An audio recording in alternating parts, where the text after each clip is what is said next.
Good morning, everyone. Good morning. I hope you were able to get some rest last night and you began anew, all energized this morning. Today, our session, at least this morning's session, is going to be, it's going to have a little more practical advice than yesterday afternoon.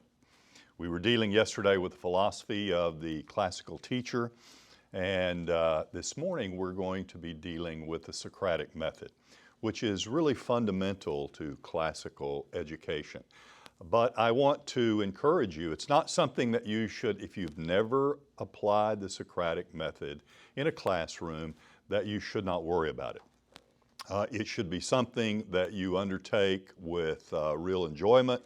It takes a while to develop the art of the Socratic Method in a classical classroom, but I think you're going to enjoy it. It's going to be very helpful, not only for the students, but for the teachers as well. And I myself am a learner in the same context you are, because I have seldom been called upon to actually use the Socratic Method below college level. Occasionally, but I had my introduction to it many, many years ago in law school. And believe it or not, the Socratic Method is seldom used in education. At one time, it was very common, but it's seldom used any longer as a method, except in law schools, and unfortunately that's fading in many law schools.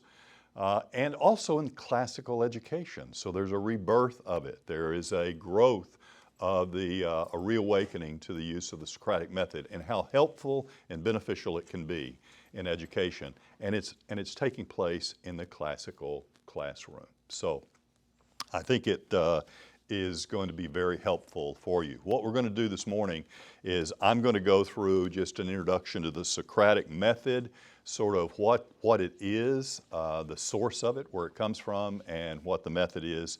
And then I'm going to hand out another handout to you, and we're going to discuss what it might look like in the classroom, how to implement it in the classroom. And then I'll end by handing you out a list of questions that you might use. Now, they're generic questions, and you will come up with much better ones, but it's a good place to start. It's just a list of the kind of questions that you might be able to use and develop in an age-appropriate way, because that's very important, and you're going to hear me refer to that over and over, about the use of the Socratic Method in the age-appropriate way. What I mean by that is that there will be a different application if you are 6th, 7th, 8th grade from if you are 1st and 2nd grade in pre-K. So you use what is age appropriate, and there are certainly ways to do that. The first thing that I want to mention is the Socratic Method is really not teaching per se, if you don't already know that. In other words, it's not you don't get a book and it does not say, here's what you do with the Socratic Method. 1, 2, 3, 4, you've just done the Socratic Method. It's really not teaching per se. What it involves is a shared dialogue between teachers and students. So really, it's more of a style of thought and of guiding students to knowledge through understanding and the course of discussion and dialogue. So it's much more of a style than it is a method of teaching. That's why no matter how familiar or unfamiliar you are, you can get better and better at it, because it simply requires attention and a desire to improve and communicate with your students well in order to get better. It's not well known, I've already mentioned this, that's because it's not taught in any schools. You won't take a course in the Socratic Method. The reason that you're not familiar with it, perhaps, probably, in fact, is that it's not now and never will be again popular, okay? The reason for that is that it doesn't really offer what most people think they want. That's true of teachers, and it's true of students, and it's true of parents. Because most of us actually think that we want to be fed information. Give me information. Give me a book with 1, 2, 3, 4 of what I need to read, and then help me memorize it, and then help me reproduce it in a standardized test. That's what we think we want, because that's what we have been conditioned to believe is actually education. That is the accumulation of facts, remembering facts. Never mind the fact that we don't remember those facts very long with that kind of approach. But that's typically what we think we want. In fact, when we shift to a transition to a classical school, you'll receive a little pushback here and there from people who may not be familiar with it, because their assumptions are likely to be, well, how are you going to tell they really know what they're talking about if you don't take all these standardized tests, if you don't have these outcomes that are expected?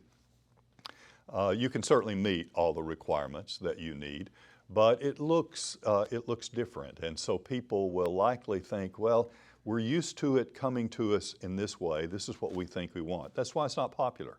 So the Socratic method is not popular because it's ineffective. The fact of the matter is it's very effective.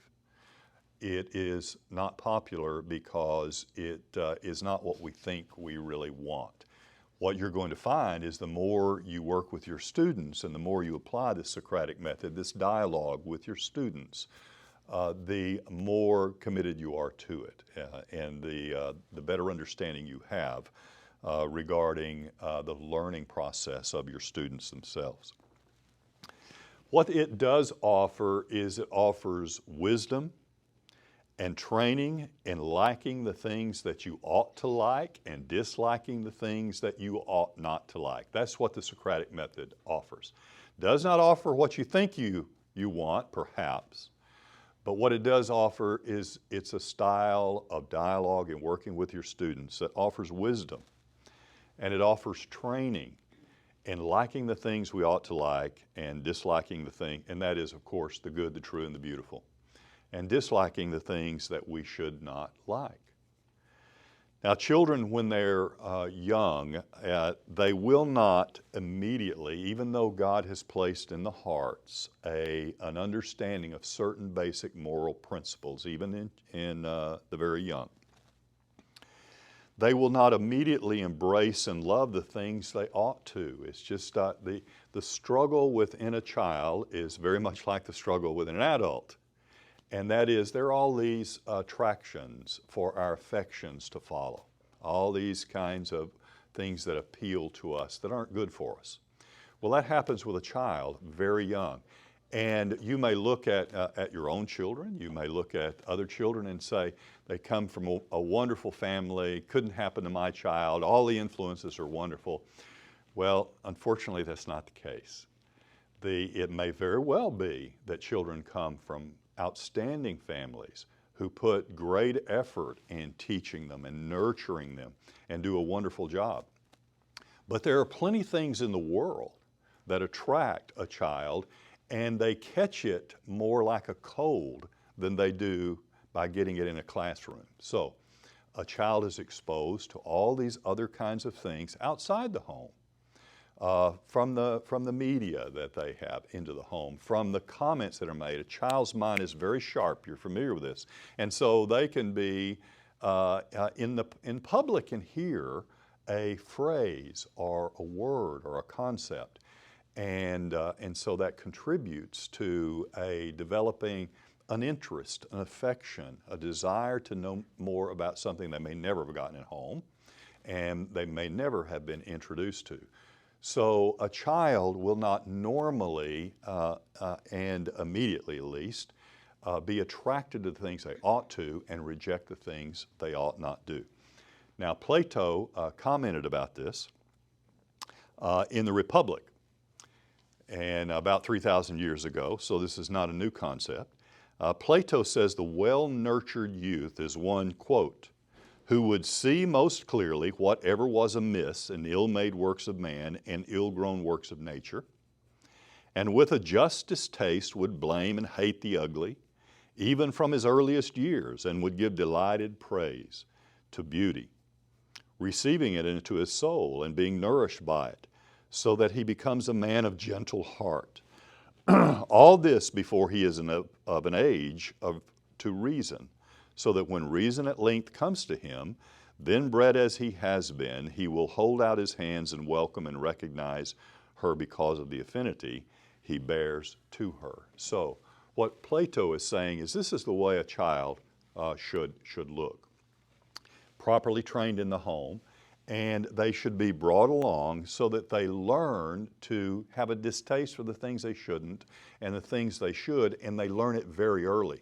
So that what happens is when they reach the age of reason and they begin to think, and this is where you all have a tremendous contribution in working using the Socratic method to help them think their way through, they begin to take all of these affections and these things that they have learned and had instilled in them as children, and they begin to apply reason to it, and they draw the right conclusion. So Plato is talking about the way that should develop.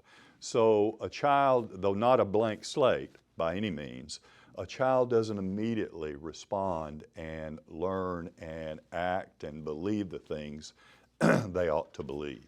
So they need the help of that. The Socratic method helps tremendously in that process. Now, where does it come from?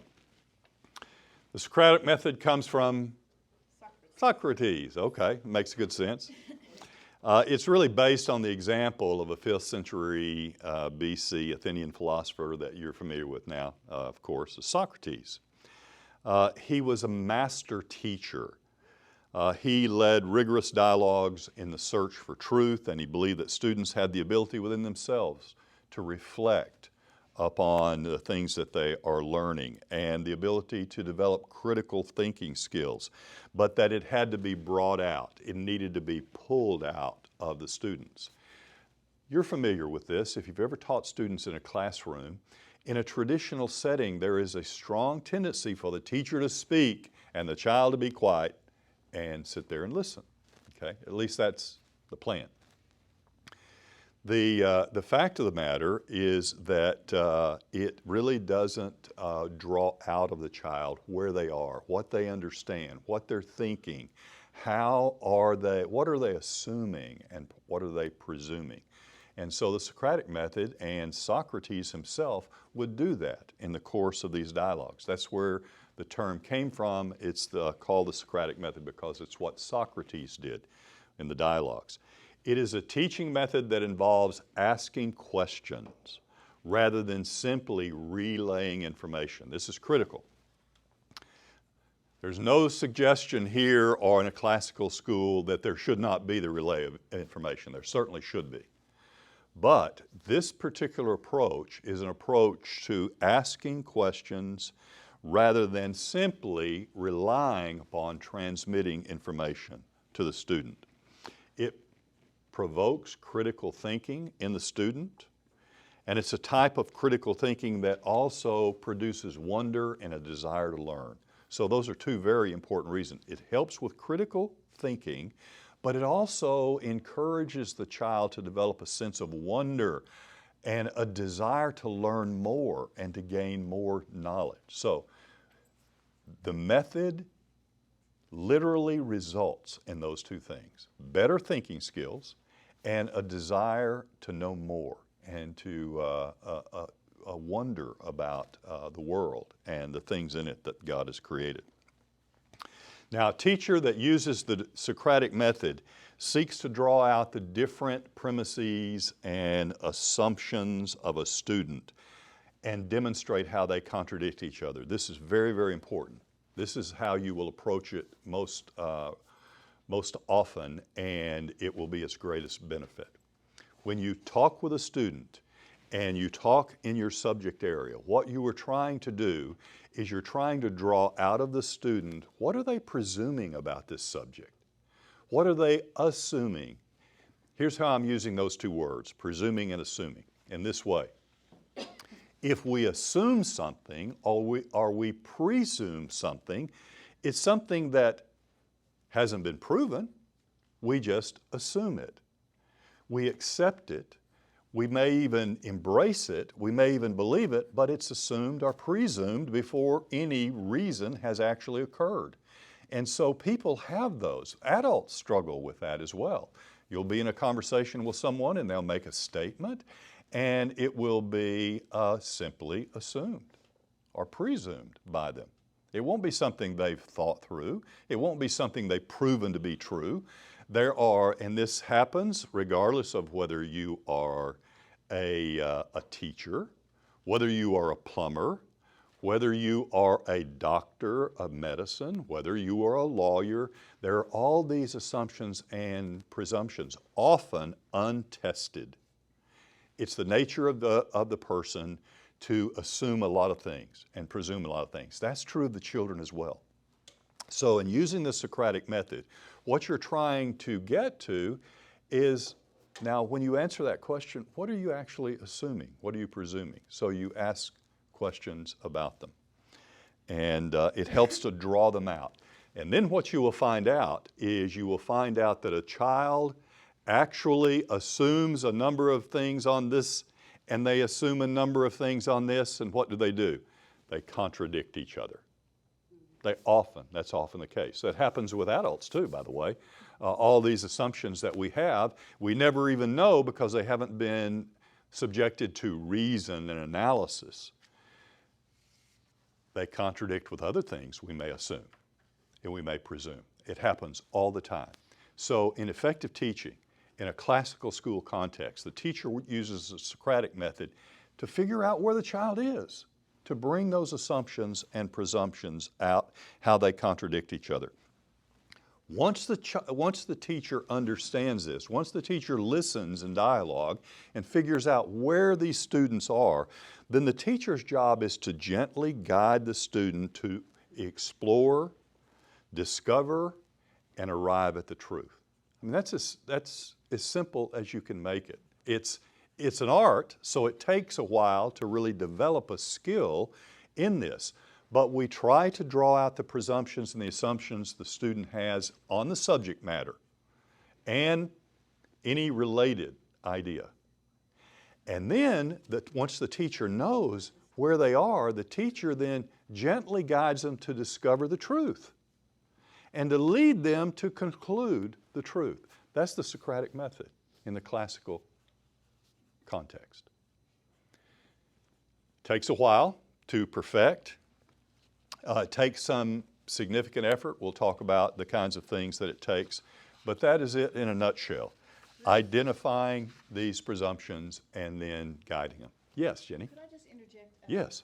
On this, gently guiding the students. My children, many of them went to Magdalen College, and there was this brilliant professor there named Dr. Stanchu.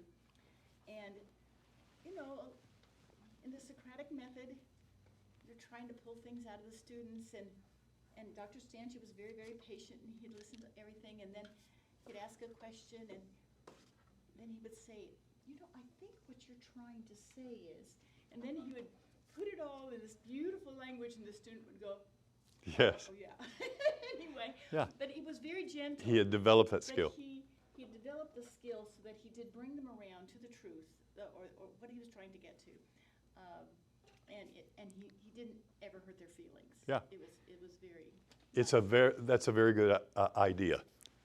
It sounds like what you're trying to say, or is this what you're trying to say? They're going to do. I mean, these kids are going to do the same thing. Yeah, that's what I'm trying to say. No one's going to admit. Oh no. They knew. He just was so. But they weren't embarrassed. Right. They were not. They were gently led along to the truth. That's exactly what a Socratic teacher does. Let me contrast it with my first day in law school.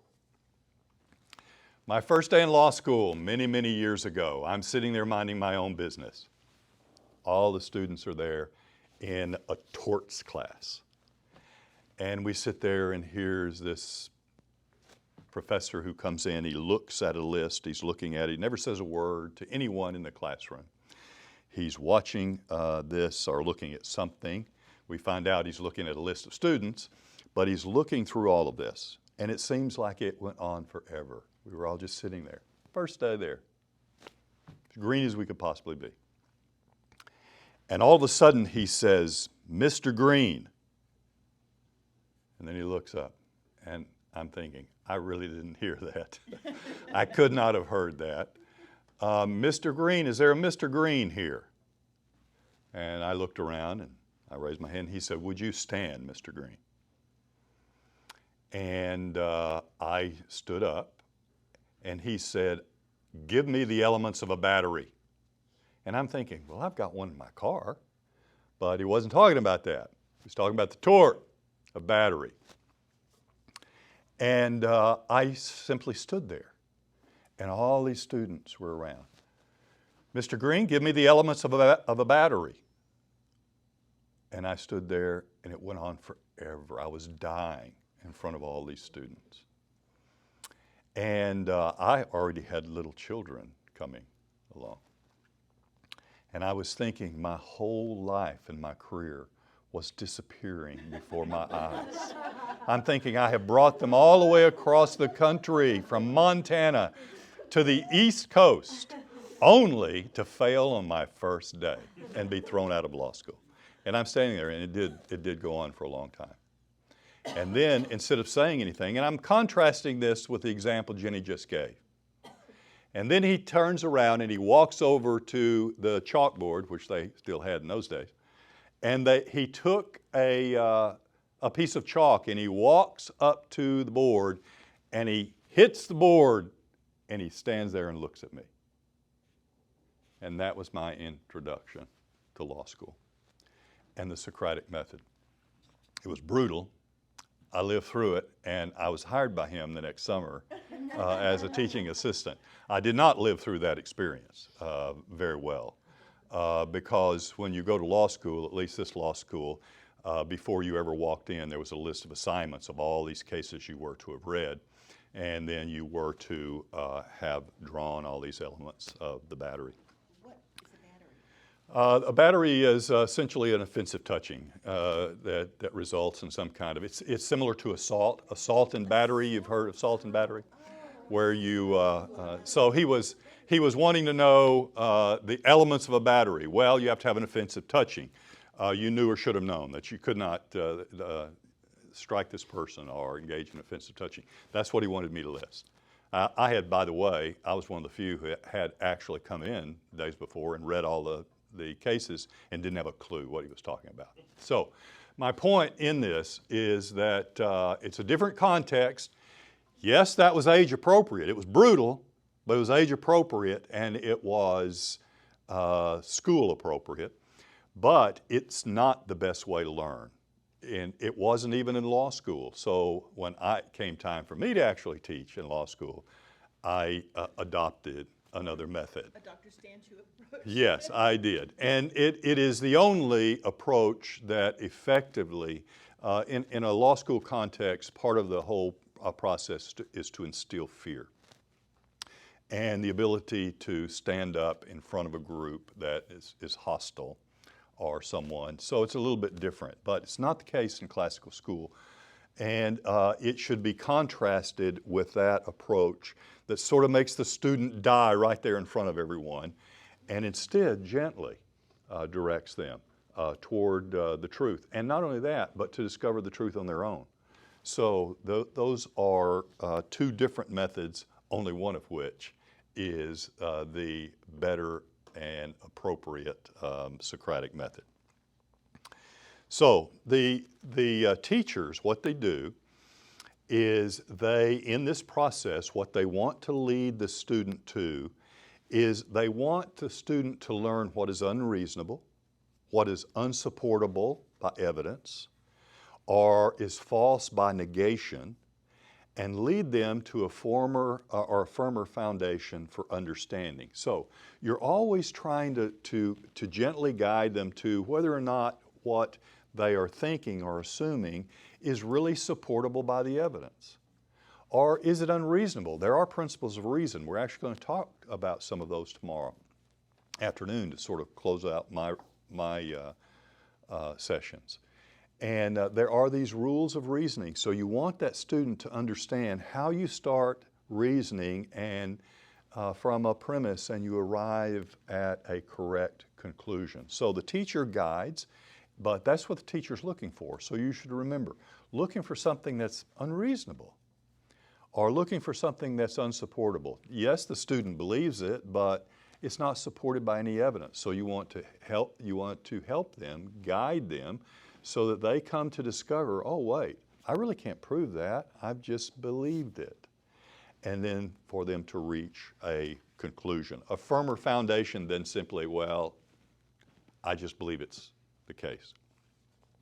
The teacher leads this process by thought-provoking questions and then gets the students to actively engage in these. So you've got to come up with thought-provoking. That's your task. It takes a while to get particularly good at it, but you don't have to be good at it immediately.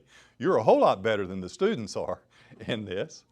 And so they know nothing about this. They're just, especially the younger ones, are going to want to respond and answer questions. Oh. You'll have to control them more than drag it out of them. So your task is going to be, I have to decide in my lesson plan what my thought-provoking questions are. I just have to come up with one or two that helps them begin the process of question and answer. And you're a learner with them. You're not just some information from on high and just distributing it to them. You're learning with them. You're engaging with them in dialogue. Now, there are three essential components. Nothing, by the way, that I am expressing to you on the particulars of our Socratic method today are new or unusual. There are wonderful helps out there, usually from classical schools. This information is all readily available, and I have myself looked at some excellent work in putting this talk together.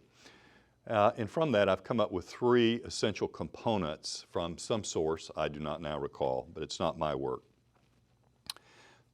There are three essential components of the Socratic method. The first is the Socratic method uses questions to examine the values, assumptions, and beliefs of the students. I've already intimated that.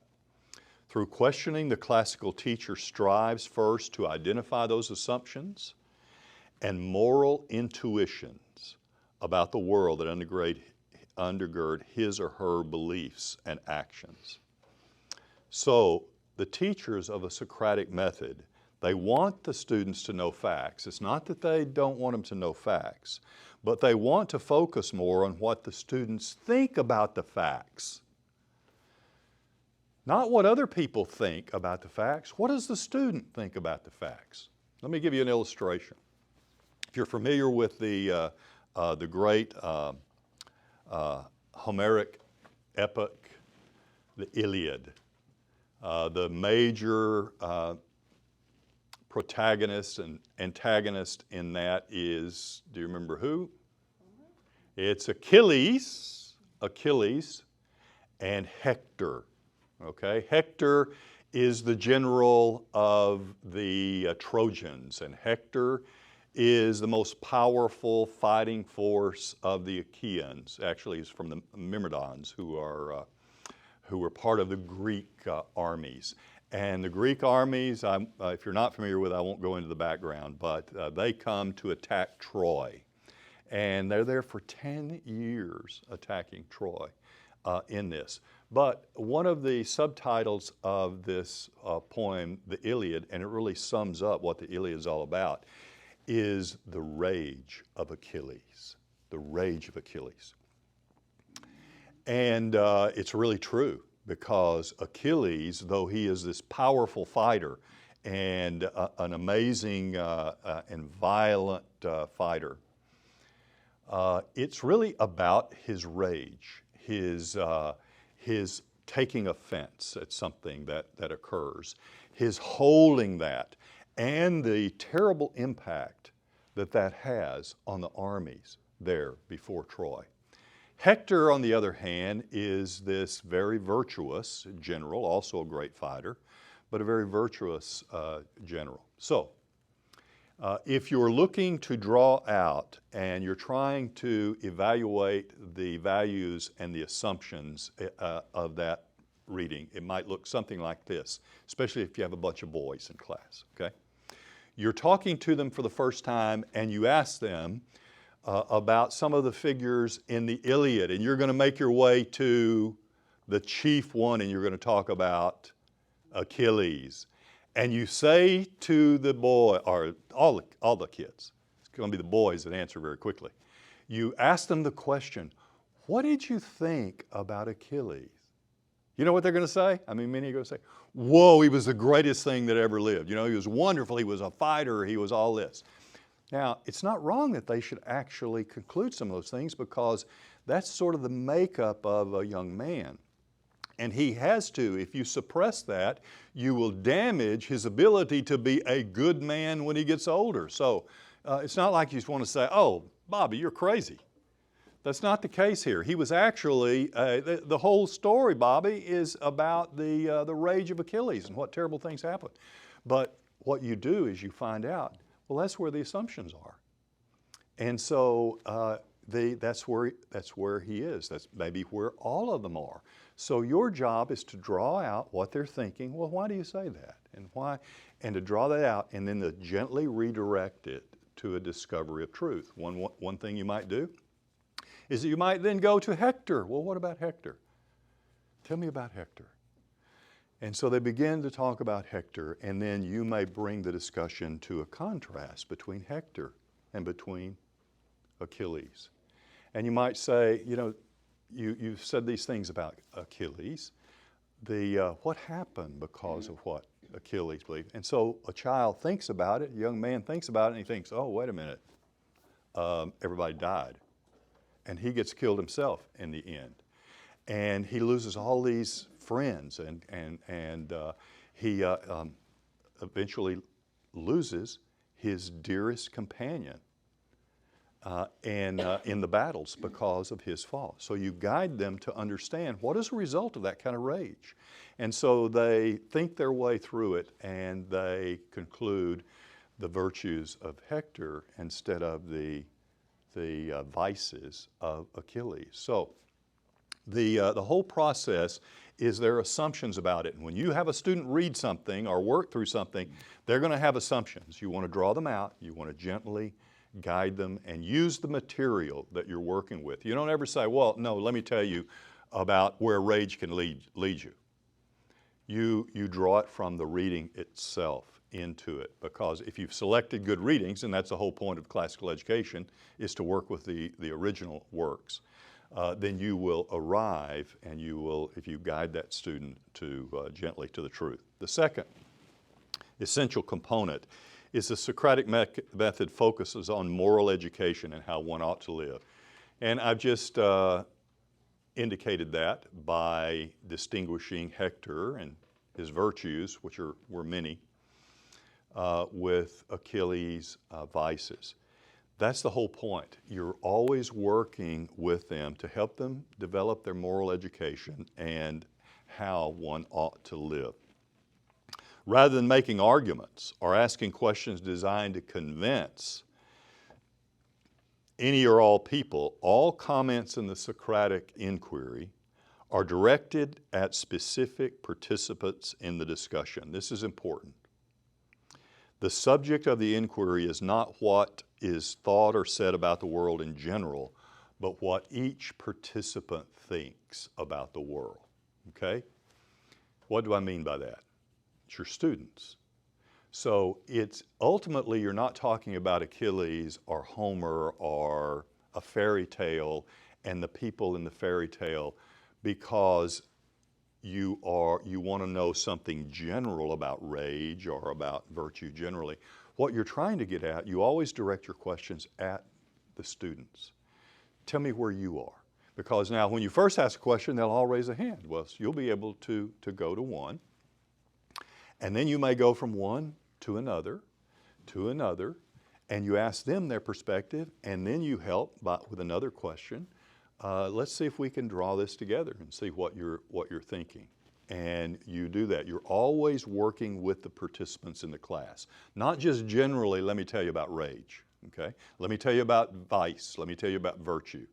It's not the dissemination of that information by itself.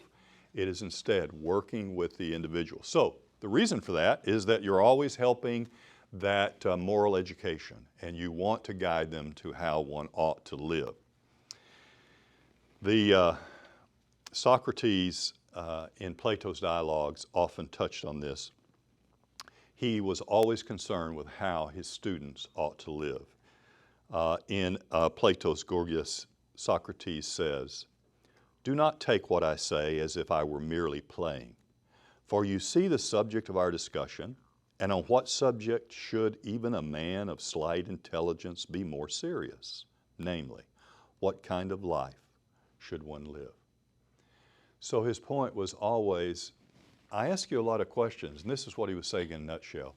I bring you into the dialogue. I ask you one question after another. If you can read some of Socrates, you know that's what he would do. He would ask one question, and they would answer, and then he would ask another question. And the point was he was making is, don't confuse what I'm doing here. I am talking about what could not be less serious. It is the most serious thing we do, and that is how we should live. And that's the point that he's making 3,000 years ago.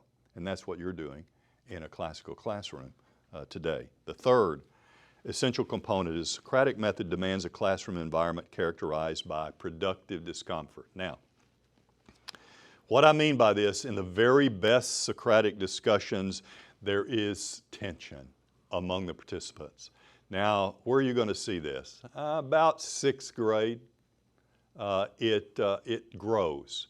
Once you get up in high school, it's definitely there. You ought to be in law school. I mean, you can feel it and cut it with a knife. The tension. Is he going to call on me?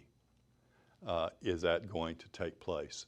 And you live in constant fear, if they're particularly good at what they do, that this is the case. That is not the right way in a classical school situation. But what this term that we're using is productive.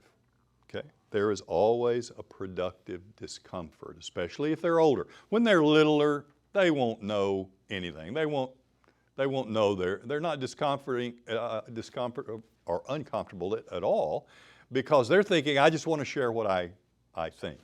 And so they are also generally, sometimes the temperaments are different, but generally they don't get embarrassed easily. They just share these things. But when you get older, a little bit of productive discomfort. In other words, they need to be prepared. So you want your students, especially as they're older, to prepare. So to read the materials and to be prepared to respond to the teacher. That's what productive discomfort results in. Not to make them fearful, not to make them, and definitely not to embarrass them. In fact, one of the suggestions that you have in your rules of decorum, which by the way were modeled and some were directly taken from, it's done differently, but there is a similar and some of the specifics are the same from this little book, which you've already been introduced to, I'm sure. It's an excellent book. But one of the things that is pointed out in that is that especially the older grades, if they are just for some reason just not prepared, they should let the teacher know ahead of time. Okay? The point is not before the class. The point is not to embarrass. Now, it ought to affect the children's the teachers talking with them, and it may even affect the grade as you get older, if you don't come to class prepared. But the point is not to embarrass. The point is to have a certain productive discomfort, but not to undercut the very thing you're trying to do by embarrassing a student. So I have now in your notes several principles we're going to zip through very quickly so that we can wrap up with how it might look in your classroom. What you have in your notes, you have six principles that are noted there. These principles, by the way, all six of these, I do know where this came from in my notes. And this is adapted from the Great Hearts Academy. If you're familiar with the Great Hearts Academy, it began as a charter school in Arizona. Now there are scores of them. I think there are 2, maybe more, that have opened in San Antonio. They have been very, very successful. And though it's a charter school, it's not a Catholic or a Christian school. The principles of virtue are all the same. Great Hearts Academy does a lot of good information, and they have a number of different resources. So these are taken from them, and we'll go through very quickly. The principles of the Socratic approach to teaching and learning, first of all, it presupposes that truth exists. That's very important. In our educational context that all of us probably went through, although I suppose in this group that may not be true. Some of you may have been educated in a Christian school where it presupposed truth. But most of us were not. And the fact of the matter is, not only is that not true, it gets worse and worse, and there is a relativistic in the sense that the truth is really relative to persons, circumstances, and times. That's not the case with classical education. It presupposes that truth exists. Now, what do I want to get across under this one? Just one very brief thing, and that is this. While all people deserve respect, all opinions do not. And that is a grave problem that's happening in the world today. You must respect everything someone thinks. Well, that's simply false. And you do not want your children in your classrooms to grow up believing such a thing. The child, the person, every person, even someone you disagree with, deserves respect personally. And so when you communicate, even if you debate, even if you argue, respect should be shown toward another person. But while all people are created equal as far as their dignity before God is concerned, all opinions are not equal. Some are just downright stupid. Some are unreasonable. Some are unsupported by facts. Some are so bad, they're stupid. And take a step beyond that, some are actually dangerous. So it's important. Truth goes much deeper. Understanding this and really getting it locked in our minds is much more important because, yes, we have to respect the student and they should be praised for their willingness to share ideas. They should always be praised for their willingness to share ideas. But you must be very careful that the impression should never be given that every idea or opinion has equal validity or merit. Be careful. You must support that student. Thank you for that idea. It's really good for you to be willing to share that idea. But perhaps we should think about this. And you want to bring them back. If an idea is clearly false, you want to bring that discussion back around so that the student and other students can see that all these thoughts and ideas and opinions are not of equal value. In fact, some of them are wrong, and these are the right ones. Number two, this approach elicits a high degree of wonder, engagement, and participation. I've already touched on this, so there's not much to say on it in addition, but the only thing I do want to say is that a good lesson begins with an engaging opening and elicits wonder about the topic. So that's one of the things I would recommend under this. As you plan your lesson plan, think about what is it in this subject and this particular thing that we're working on tomorrow.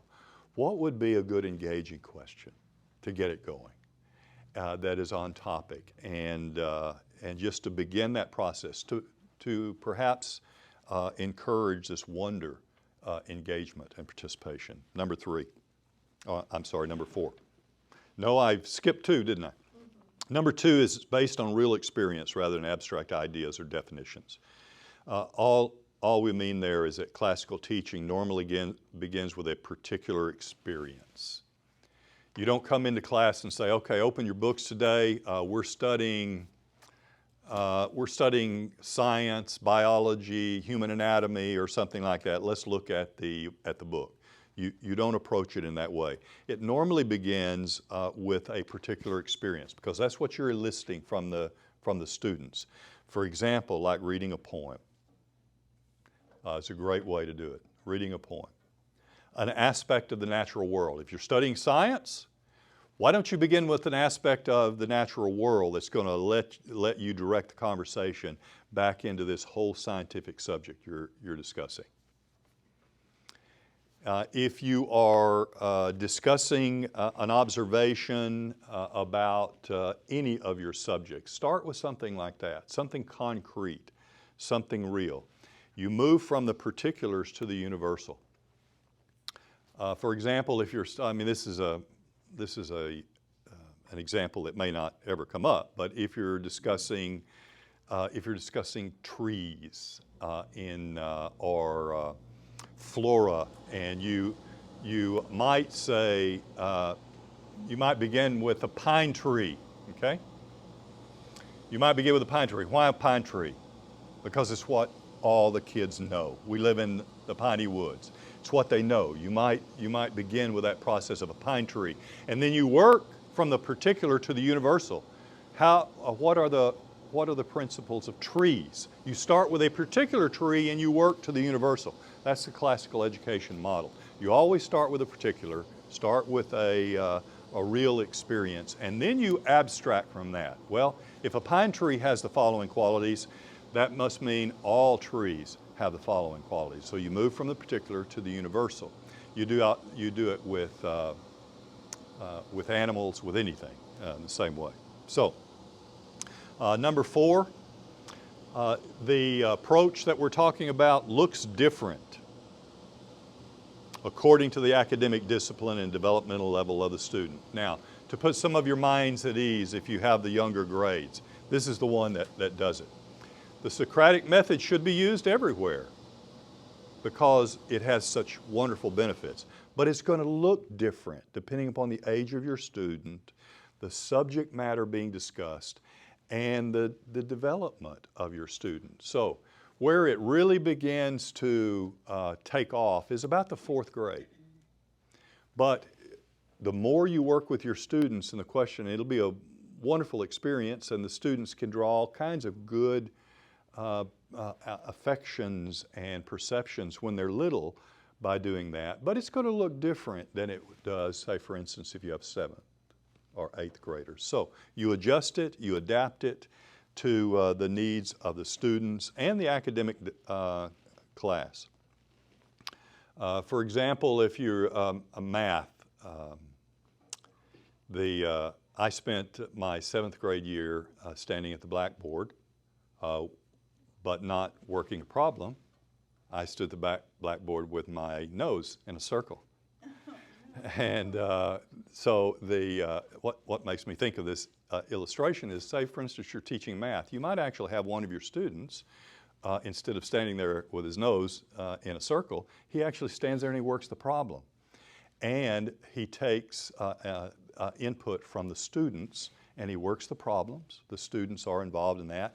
And the teacher in this case sort of guides those students so it doesn't get out of control and helps in working the problem. So there are different ways that you would do it. That's a mathematical, just one idea in math that could be done that's quite different than the older grades. But there are a number of different participatory ways that you can do it. Just try to look at the academic discipline and the developmental level of your students.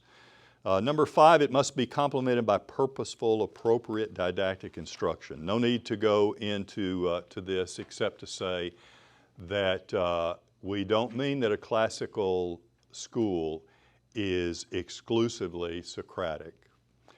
Of course, there is didactic instruction. You must instruct them on the actual content of things. There needs to be a clear structure, but there needs to be flexibility allowed so that there can be discussion in it. So there will be actual discussion or there will be actual instruction, but you should always be looking for an opportunity to use instruction. Any questions about those? What I'm going to do now is I'm going to ask you to pass these around. This is the next thing we're going to zip through, and that is going to be how to use the Socratic method in the classroom. It's going to be very quick because I've written those out for you, but it will give you sort of an introduction into how to use this method in the classroom. We've been talking in generalities. We're going to be a little bit more specific on these kinds of things.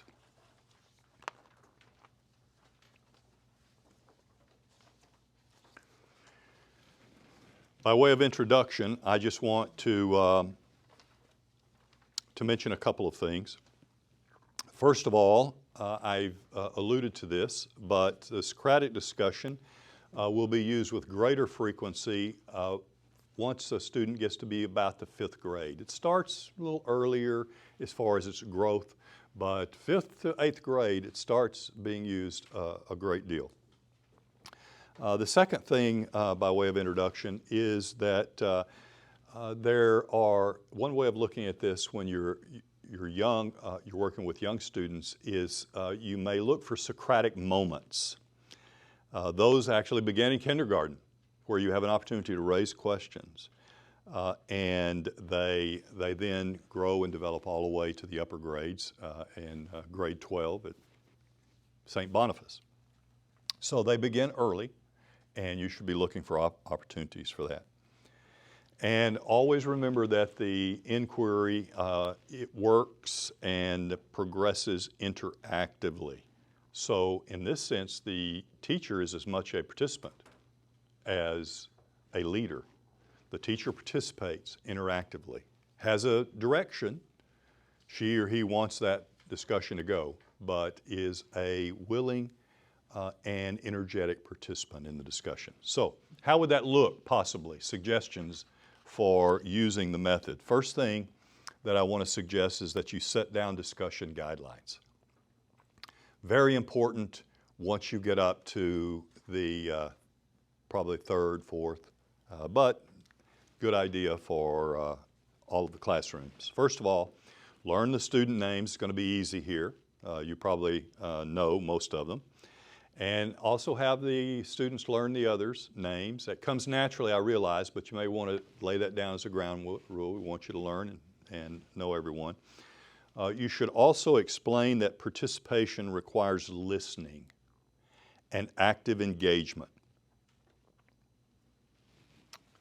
Listening and active engagement. And then you should illustrate this by saying that it's not enough to insert one single comment in class and then stay silent the rest of the day. This is going to happen more with your older students. Explain to them listening and active engagement. And oh, by the way, it's not just saying something and I don't have to worry about it anymore, I can be quiet. No, this process requires active engagement. That should be one of your guidelines. Another is to emphasize that students should focus their comments on concepts or principles, not first-person narratives. In other words, what we don't want to do is we don't want classes taken over by students saying, well, let me tell you what happened to me at such and such. It's not that.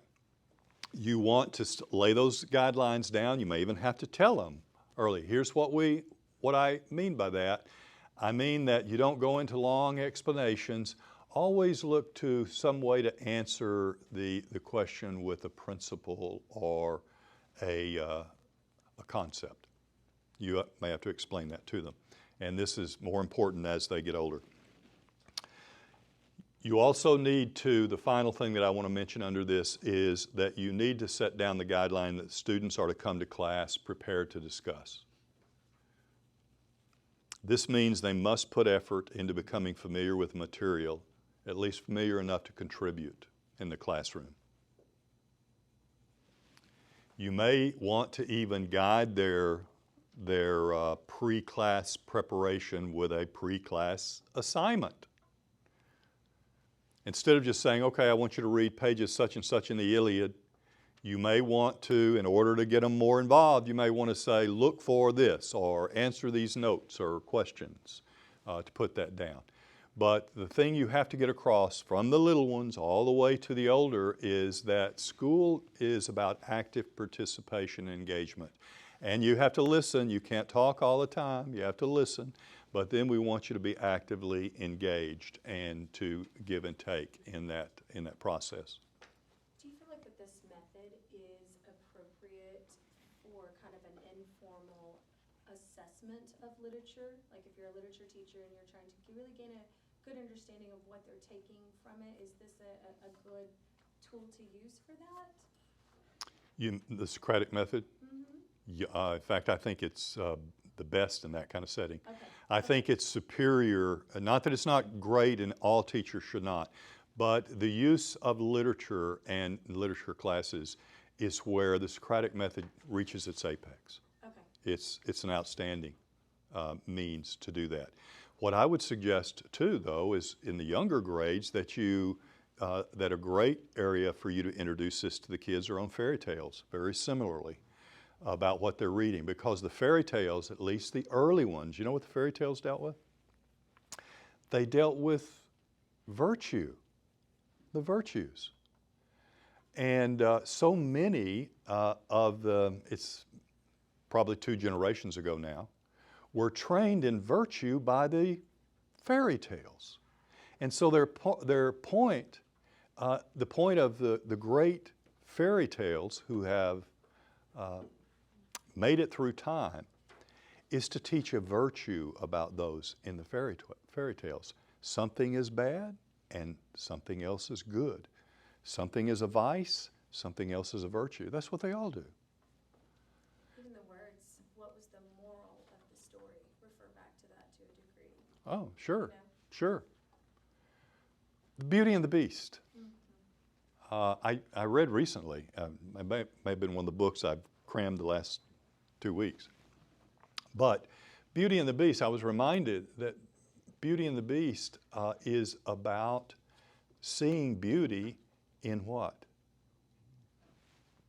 Seeing beauty in virtue. Because when the princess is mentioned, the beast is pretty obviously ugly. When the princess is mentioned, there's one phrase, at least in the version I was reading, there's one phrase that talks about her eminent beauty. And then it goes on to describe her beauty, and every single description about her beauty after that was what? It was what was going on in her soul.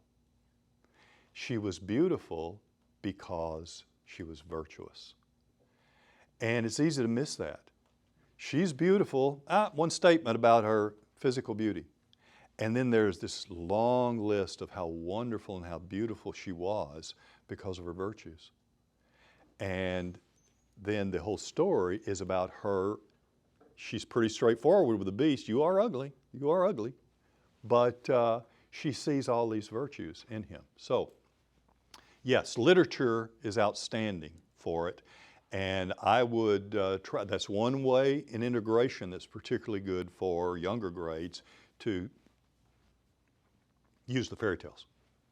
Okay, next question, number 2. Ask questions and be comfortable with silence. Silence is productive. Be willing to wait for the students to respond. There's no need to fill a conversational void. You won't have to worry about this, by the way, with the little ones. Silence creates a kind of helpful tension. Use the 10-second wait rule before rephrasing your questions. You don't have to do what my professor did in law school. You don't have to just wait there and it seemed like it went on for an eternity. But give it 10 seconds before you think about rephrasing. Also ahead of time, try to craft your questions for class and remember to lead them through the material. Your questions are a guide. They're teaching points that you'll want to hit during class. Get those in mind ahead of time. But don't worry, especially as they get older, if it's silent right away. Give them a 10-second, let them get comfortable with silence. One of the great problems for all of us is our lack of comfort with silence. It has a profoundly bad effect on our spiritual lives. So if you want your spiritual life to grow, spend more time in silence. Number 3, use follow-up questions. This is critical. Get students to account for themselves, not just regurgitate readings and lectures. Now, what I mean by this is a follow-up question is you ask a question and little Billy says this is the answer to it. Don't just move on from that. Ask a follow-up question. What about this? What about that? You're engaging them all. Work with little Billy for a little bit and then bring someone else into it. Follow-up questions. By the way, as you begin to prepare for this, you might actually put a number of follow-up questions because if you're unfamiliar with it, it'll make you feel better. The fact of the matter, though, is that eventually you'll get to the point that the follow-up questions will be determined by the answer that's given. You'll know what is a follow-up. What do you mean by this? You use this word. What do you mean by this? How about this phrase? Is this what you mean? Those are good follow-up questions that help the class. So follow-up questions are critical. Always be open to learning something new. I mentioned this as well. Don't just throw out questions and answer them yourself. That's not the Socratic method. Number 5, welcome the unusual idea that offers a new perspective on the topic, but discourage those ideas that are not serious. What you should do in this is you should take notes on the discussion. As you sit there and you're discussing this, you write down notes. You use those notes for quizzes and reviews in the future.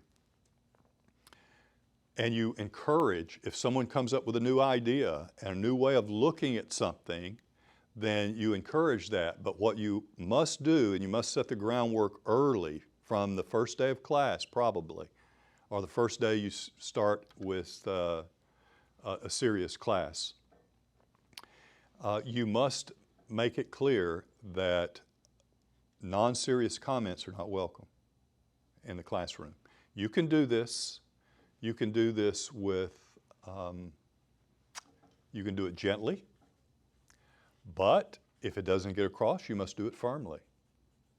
That that's not a serious question. We want you, Billy, we want you to ask questions and to make good comments because it helps us all to learn. And you've had some of these, but you must be careful. We don't want you saying things that are not serious, not related to the discussion, or that takes us away too far. Now let's get back to the discussion. So guide the discussion in that way. Number 6, brief and short interventions from the teacher are welcome and necessary, but not long speeches or lectures. So as you're having these discussions, goes back to what Jenny said with the professor earlier, you're going to need to intervene and you're going to need to direct that discussion. But when you get the discussion going, then you sum it up, you bring it back to where it needs to go back in that. What you don't do is you don't stop and say, well, let me see if I can explain. And you go into a long lecture. Don't do that. You'll lose the whole class if you do it. It's your class together in that sense. The teacher must control it, but it's your class together, and you guide it. You do not take it away and then engage in some long lecture. Even if you think, oh boy, they're just not getting it, work through it with the dialogue and discuss it. Here's a wonderful thing about classical education. You don't have to get everything done today. You're working with these young souls, and you will have them through the year. You don't have to get everything perfectly done today. And you can take it up tomorrow. You can think through it again. Number 7, discourage regurgitation of textbook facts and thoughtless comments, sort of touches on what I've already said. This mentions as well that I think a practical comment that everyone will identify with is if you've been in a traditional classroom, students know the game. They know the game, and they know what you need to do and what they need to get by. What you'll need to do is challenge that approach very gently and deftly to say, no, you know, a statement about this or what you need to know for the quiz is not what you will need to do in this class. So it's not just about getting by or doing it the way you would in a traditional classroom. Number 8, organize classroom space that encourages interaction. Seats bolted to the floor, put one at an immediate disadvantage. Now, what I mean by this is if you need to move them around, move them around. If you need a classroom that has sort of if you have a small class, you need a seminar effect, and you think we'll have this discussion better if we're facing each other, then do it. That's not the case if you have a large classroom. You can't do that very well, or if you have 20 students in there. There's nothing wrong with that. It's just that you don't want to get locked to the idea that you have to approach it in this way. That classroom should be a means of informing, helping to guide, and to form the students. And it should not be something that does not encourage interaction. With a classroom with 20 children, it's probably going to be the younger ones, so you can pick and choose, and they will all look at each other, and you can engage much easier than you can if you have 3 or 4 in a classroom and you're trying to discuss a fairy tale or literature. You may have to have some way that they can see each other in doing that. And then finally, number 9, don't be intimidated by the class size. The Socratic method is possible even in large classes. I've done a class of 100 in the Socratic method. In law school, the classes are large in that kind of context, and so you have to work at it. I've also taught classes with 15 in law school seminar. Taught a class with 8 in a seminar. It's much easier, but in a larger class, you have to think about this person, move around so you can keep them all involved in it. But we don't have classes that large. It's just to say that it's quite possible to do it. Sometimes it even works really, really well with large numbers. Any question on any of these? On the use of the Socratic method or the Socratic method, what it is? All have it down perfectly? Yes, Deacon, did you? What about movements? How would you go about moving around, especially if you're looking up notes and stuff? How would you use that? What I would suggest, the question is, what about movement? I'm assuming you're referring to the teacher. Yeah, the teacher moving around. Yes. Nothing wrong with that. I would suggest that that's typically for a little larger class. When you have a classroom of students, you may want to move around more to make sure that you can bring them into the discussion. Might be entirely appropriate. The good thing about classical education is this: you're not going to be as dependent upon your textbook. You may not even have a textbook. You may not be using it for this. For example, if you're studying literature, you're going to be studying pieces of literature, original. So it's going to be possible for you to do major points, and that's what I would do. If your class is going to cover this on this day, my notes would be, here are the things, the question I want to do. So there would just be a few notes so that you would not be bound to them. You could move around, you could go around, talk to your students.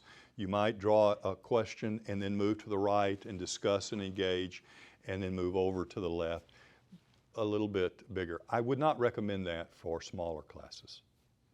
If you have a class of a seminar, for example, whether college or in classical school, 3, 4, 5, 8, I would recommend that most of those are going to be conducive to face-to-face interaction. You're going to be, or at least when you bring that group together in a smaller size, and generally speaking, they're going to need to interact with the teacher, who is a little more bound to the space. Moving can be a distraction then, if you have a smaller group. Did you have something? My question was exactly related to that. In a group of about a handful of 6th graders, and we're discussing a piece of literature, our classroom, we share. Yes. And it's all set up, in a traditional way, but when we move that big table in there, my idea was, it's big enough that we could all move to that area for those kinds of discussions. Is there a certain amount of personal space that we should keep in mind for these kinds of discussions? Not that I know of. Okay. I think that in smaller classes, intimacy is good. Okay. You don't want to be on top of each other, but certainly the ability to see facial expressions, to engage, that has a salutary effect with students as well. Okay. They're not looking at the back of the head of someone, they're looking across. You may have to lay down the law, the first few days, okay, this is our discussion, this is the way it goes. But that salutary effect that will settle students and help them to know that you're interacting with a teacher who's right here, and the students are right here. So I think it works better in that kind of setting. Now, that's my personal experience in a different context, but I can also suggest that that is probably consistent across the board. Otherwise, we wouldn't have seminars. We wouldn't have seminars in college and high school and all these settings where you have a table like this and everybody's gathered around it. So I think it's a good way with a smaller group. Any other questions? With the kindergartners, can we do it on the rug instead of like at tables? Just have them Sure. sit and I'll just sit like in the shape of the. Yeah. Socratic. I would even suggest that if you're working with kindergartners and the early grades, that not all the time, because it can end up as a time waste, but there might be a situation in which if the topic calls for it, you move them outside. Why? Because of something I said yesterday. You have to get students in touch with the real, with reality. So if you talk about a leaf, you talk about a leaf out of a textbook? I mean, come on. Leaves were meant to touch and see, and if you talk about the consistency of a tree and you explain the difference in the bark of a tree, you do that out of a textbook, let them touch the thing. So it's, you always get the students, and then you draw your questions from that.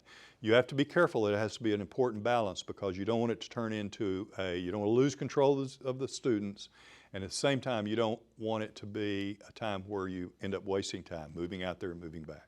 But it's a good idea to be open to that. All right, thank you. This afternoon we're going to be, the last one that I'll have this afternoon is going to talk about integrating these subjects and moral virtues in the classroom. So, thank you.